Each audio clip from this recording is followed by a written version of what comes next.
Hello दोस्तों, आप सभी का हमारे यूट्यूब चैनल पर स्वागत है। तो हमने ये आपका सामान्य अध्ययन का पूर्वावलोकन घटना चक्र का है, जो कि आपके 90 से लेकर 22 तक के सभी प्रश्न पत्र हैं। और कौन सा टॉपिक है हमारा, तो पर्यावरण एवं पारिस्थितिकी ईवीएस, जिसका हमारा मेन मोटिव है आपका UP TET, C TET, super TET और यूपी के जो एग्ज़ाम्स होते हैं, जैसे कि आपका एसएससी के समथिंग होता है, या आपका टीचिंग संबंधी कोई एग्ज़ाम है, या पुलिस से जो आपके पर्यावरण सतत विकास जिसमें पूछा गया है पर्यावरण और पारिस्थितिकी, उसके लिए इम्पोर्टेंट है, जिसमें हम आपका पहला चैप्टर हमारा पूरा कंप्लीट हो चुका है, आपका सतत विकास, पर्यावरण सतत विकास। आज से हमारा नया चैप्टर से स्टार्ट होगा पारिस्थितिकी।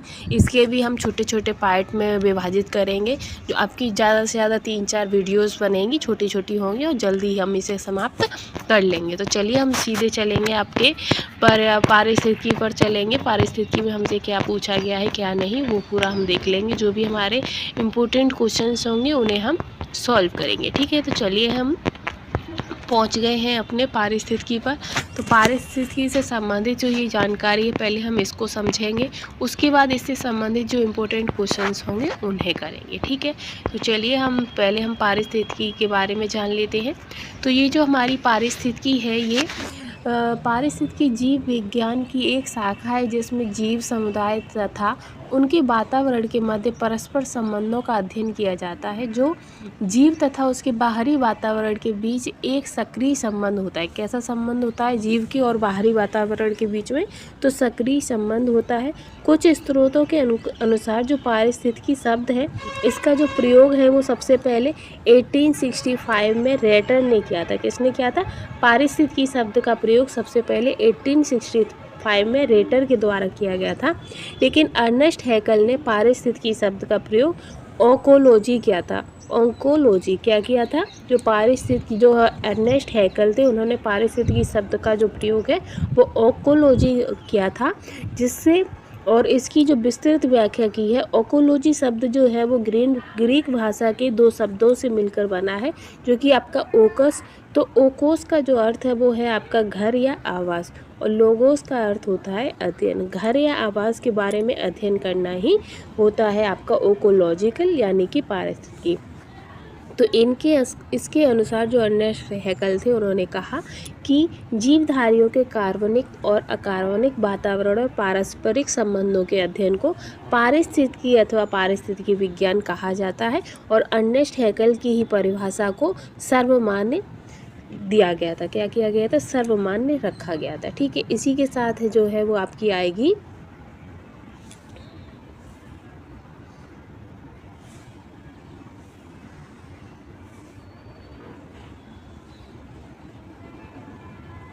ये आपकी हो गई अर्नेस्ट हैकल की। अब आती जो परिभाषा है वो आएगी आपकी यूजी ओडम की परिभाषा। तो यूजी ओडम के अनुसार जो पारिस्थितिकी है वो आपकी प्रकृति की संरचना एवं प्रक्रियाओं का अध्ययन है। क्या है?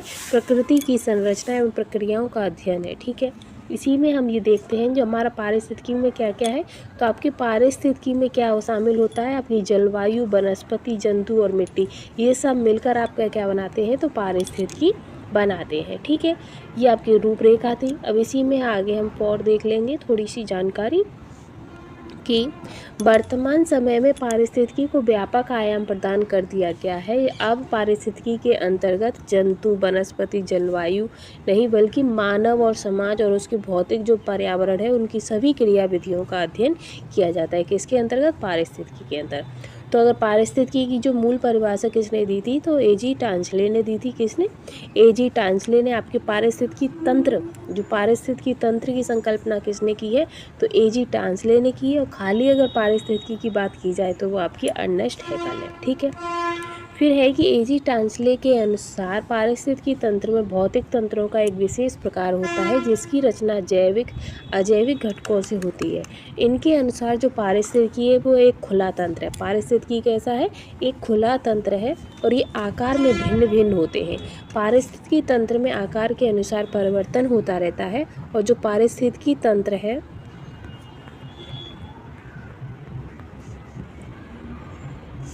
और पारिस्थितिकी तंत्र की जो विचारधारा को कार्ल मोवियस ने बायोसिनोसिस, किसमें? बायोसिनोसिस तथा फोर्ब्स ने माइक्रोकॉम्स कहा है, क्या कहा है? अब क्वेश्चन आपका एग्जाम में पूछेगा कि कार्ल मोवियस हैं, उन्होंने पारिस्थितिकी को किसकी संज्ञा दी है? तो उन्होंने बायोसिनोसिस की संज्ञा दी है। वहीं आपकी जो फोर्ब्स हैं, उन्होंने माइक्रोकॉम्स की संज्ञा दी है। ठीक है, इसी के बाद आता है कि पारिस्थितिकी तंत्र प्रकृति की एक कार्यात्मक इकाई है, कार्यात्मक इकाई के रूप में जानी जाती है।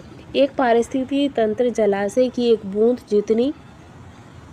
बूंद जितनी भी छोटी हो सकती है और इसे सूक्ष्म पारिस्थितिकी तंत्र कहते हैं। वहीं दूसरी ओर एक पारिस्थितिकी तंत्र एक महासागर जितना बड़ा भी हो सकता है, जिसे हमारी पृथ्वी स्वयं एक विशाल पारिस्थितिकी तंत्र है। हमारी पृथ्वी क्या है? स्वयं एक विशाल पारिस्थितिकी तंत्र है। ठीक है, इसी के साथ आगे है कि जैव मंडल में मिट्टी, सेल, वायु से बनी हुई एक पतली परत है जो पृथ्वी के चतुर्दिक आवरण मंडल के रूप में व्याप्त है। ये सबसे बड़ा आपका पारिस्थितिकी तंत्र है। कौन सा? जैव मंडल। ठीक, इसी के साथ है जिसके साथ जीवित जीव संबंधित रहते हैं। यह मंडल जीवों का भरण पोषण करता है। इस प्रकार जो जैव मंडल एक आधारभूत ग्रही तंत्र होता है, जिसके जैविक और अजैविक दो घटक होते हैं। कि कौन से दो घटक होते हैं? जैविक और अजैविक। पारिस्थितिकी तंत्र एक प्राकृतिक इकाई है जिसमें एक क्षेत्र विशेष के सभी जीवधारी अर्थात पेड़ पौधे, जानवर, सूक्ष्म जीव शामिल होते हैं, जो कि अपने अजैव पर्यावरण के साथ अंतःक्रिया करके एक संपूर्ण जैविक इकाई बनाते हैं। और जैविक इकाई जो है उसकी महत्व विशेषताएं क्या हैं? वो ये है कि पारिस्थितिकी तंत्र जीव मंडल में एक सुनिश्चित क्षेत्र धारण करता है। वहीं पारिस्थितिकी तंत्र जो है वो एक कार्यशील क्षेत्रीय इकाई है। इसी के साथ इसकी जो रचना है वो 3 मूल संगठनों से होती है, जैसे कि ऊर्जा संगठक, जैविक संगठक और अजैविक या भौतिक संगठक। ठीक है, फिर आता है कि जो पारिस्थितिकी है ये हमारा कैसा तंत्र है? तो पारिस्थितिकी आपका खुला तंत्र है। वही है कि पारिस्थितिकी तंत्र प्राकृतिक संसाधन होते हैं, अर्थात इसकी अपनी उत्पादकता होती है। किसी भी पारिस्थितिकी तंत्र का एक इकाई के संदर्भ में पर्यवेक्षण किया जा सकता है। ठीक है, अब आता है कि पारिस्थितिकी तंत्र एक खुला तंत्र है क्योंकि इसमें ऊर्जा तथा पदार्थों का लगातार निवेश या बहिर्गमन होता रहता है और बंद तंत्र में यह क्रियाएं नहीं होती है। इसीलिए जो पारिस्थितिकी है वो खुला तंत्र है। अब इससे संबंधित पारिस्थितिकी से संबंधित जो इम्पोर्टेंट क्वेश्चन है उन्हें हम देख लेते हैं कि पारिस्थितिकी निम्नलिखित के बीच पारस्परिक संबंधों का अध्ययन है। क्या है? पारस्परिक संबंधों का अध्ययन है। किनके? जीव और वातावरण के बीच। ठीक है, फिर आता है कि पारिस्थितिकी तंत्र की संकल्पना को प्रस्तावित किया है। अब इसमें तंत्र आ गया है, तो तंत्र की किसने किया? एजी टांसले ने किया है। वहीं अगर पारिस्थितिकी की बात करते तो आपका क्या होता? अर्नेस्ट हैक्ले हो जाता। ठीक है, इसके बाद है कि निम्न में से कौन पारिस्थितिकी तंत्र के विषय में सही नहीं है? तो यह एक बंद तंत्र है। ये आपको बिल्कुल गलत है, क्योंकि जो पारिस्थितिकी है वो आपका चारों तरफ से खुला हुआ है। क्या है? खुला तंत्र है। ठीक, नेक्स्ट है कि निम्नलिखित में से कौन एक पारिस्थितिकी तंत्र के संबंध में सही नहीं है? तो ये बंद तंत्र है, यही आपका गलत है। इसी के बाद ये हम आपके जो कथन दिए गए हैं उनको देखेंगे, जिसमें आपका नीचे कथन दिया गया है कि जो है कि जीव मंडल एक खुला तंत्र होता है, तो ये सही है। फिर कारण क्या है कि जीव मंडल के पदार्थों के प्रारंभिक निवेश के बाद पुनः नए पदार्थों का निवेश नहीं हो सकता है, परंतु ऊर्जा के निवेश एवं बहिर्गमन पर कोई प्रतिबंध नहीं होता है। तो इसकी जो कारण है वो आपका गलत है, लेकिन जो कथन है वो एकदम सही है। ठीक है, इसके साथ ही नेक्स्ट हमारा जो क्वेश्चन रहेगा वो है आपका कि पृथ्वी का सर्वाधिक बृहद पारिस्थितिकी तंत्र कौन सा है? सबसे बड़ा? तो वो आपका जैव मंडल है, क्योंकि जैव मंडल में आपका स्थल मंडल, जल मंडल, जीवोम, द्विवोम सब आपके इसी में आ जाते हैं जैव मंडल में। ठीक है, तो ये सबसे बड़ा आपका जैव मंडल है। फिर इसके बाद ये आपके परितंत्र के घटक हैं। परितंत्र के घटक के बाद आपके पारिस्थितिकी के घटक आएंगे। हाँ, तो परितंत्र के घटक हम देख लेते हैं। पारिस्थितिकी के घटक का जो चैप्टर रहेगा वो हम आपका नेक्स्ट करवाएंगे। ठीक है, अब ये परितंत्र के घटक, तो परितंत्र के घटक में क्या है कि किसी क्षेत्र के सभी जीवधारी जैविक तथा वातावरण में उपस्थित अजैविक घटक संयुक्त रूप से पारितंत्र का निर्माण करते हैं और इन्हीं पारितंत्र से जो रचना बनती है, जो पारितंत्र के घटक क्या हैं, तो आपके जैविक और अजैविक हैं। क्या है? जैविक और अजैविक दो घटक हैं, इनसे ही मिलकर जो रचना बनती है वो आपकी क्या हो जाती है? पारितंत्र हो जाता है। ठीक है। फिर है कि पारिस्थितिकी तंत्र जीव मंडल में एक सुनिश्चित क्षेत्र धारण करता है। साथ ही जो पारिस्थितिकी तंत्र है वो कार्यशील क्षेत्रीय इकाई है। ये आपका पारिस्थितिकी तंत्र एक खुला तंत्र होता है। इसी के साथ पारिस्थितिकी तंत्र प्राकृतिक संसाधन होते, अर्थात जिसकी उत्पादकता होती है। ठीक है। अब ये आपके परितंत्र के घटक आ जाते हैं। हाँ, ये इतना ही है। इसमें क्या है? ये परितंत्र के घटक हैं। घटक में क्या है? जैविक और अजैविक हो जाते हैं। ठीक है। अजैविक में आपके भौतिक घटक आते हैं, कार्बनिक और कार्बनिक आते हैं।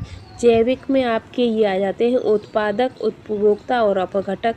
ठीक है। उसी में उपभोक्ता में आपके प्राथमिक, द्वितीय, तृतीय हो जाते हैं और अपघटक। ठीक है। ये हो गए आपके। वहीं अगर हम अजैविक की बात करते हैं तो अजैविक में भौतिक में आपका प्रकाश, तापमान, आर्द्रता, वायुमंडल, स्थलाकृति, ऊंचाई, ढाल, वायु, ये सब आते हैं। वहीं अकार्बनिक में जल, मृदा, वायुमंडलीय गैसें, खनिज, चट्टान, तत्व, ये सब आते हैं। कार्बनिक में आपके कार्बोहाइड्रेट, प्रोटीन, वसा, ह्यूमस, ये सभी आते हैं। ठीक है। आगे है आपका कि अतः जीव मंडल में उपस्थित सभी संगठकों के वे समूह जो पारस्परिक क्रिया में शामिल होते हैं, पारिस्थितिकी तंत्र का निर्माण करते हैं। जीव विभिन्न प्रकार के जैविक संगठनों द्वारा जीव मंडल का निर्माण करते हैं। तो ये क्या? जीव मंडल के निर्माण का सही संगठन क्या है? तो आप ये देख सकते हैं, ये जनसंख्या है, समुदाय है, ये क्या है? ये आपका पारिस्थितिकी तंत्र है। ठीक है।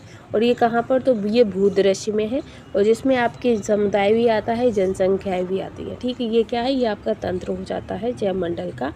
फिर आता है कि एक जाति की जीवधारियों की संख्या को उनकी जनसंख्या कहा जाता है। दो या दो से अधिक जातियों की जनसंख्या मिलकर समुदाय का निर्माण करती है और कई समुदाय मिलकर पारिस्थितिकी तंत्र का निर्माण करते हैं तथा ये एक निश्चित भूक्षेत्र, भूदृश्य में एक या उससे अधिक पारिस्थितिक तंत्र में पाए जाते हैं। तो आज की वीडियो को हम यहीं समाप्त करेंगे क्योंकि ज़्यादा लंबी वीडियो हो जाती है तो देखने में बोरिंग सी हो जाती है। तो इसीलिए कल जो आपका टॉपिक रहेगा वो रहेगा पारिस्थितिकी तंत्र के घटक से संबंधित जितने भी आपका होगा पूरा हम देखेंगे। उसी के साथ जो हमारे एग्जाम पॉइंट ऑफ व्यू से इम्पोर्टेंट क्वेश्चंस होंगे उन्हें हम सॉल्व करेंगे। तो आज के लिए बस इतना ही। आई होप आपको वीडियो पसंद आई होगी। आपको वीडियो पसंद आई है तो प्लीज़ चैनल के साथ बने रहिएगा और हमें सपोर्ट ज़रूर करिएगा। तो आज के लिए बस इतना ही। Thanks for watching.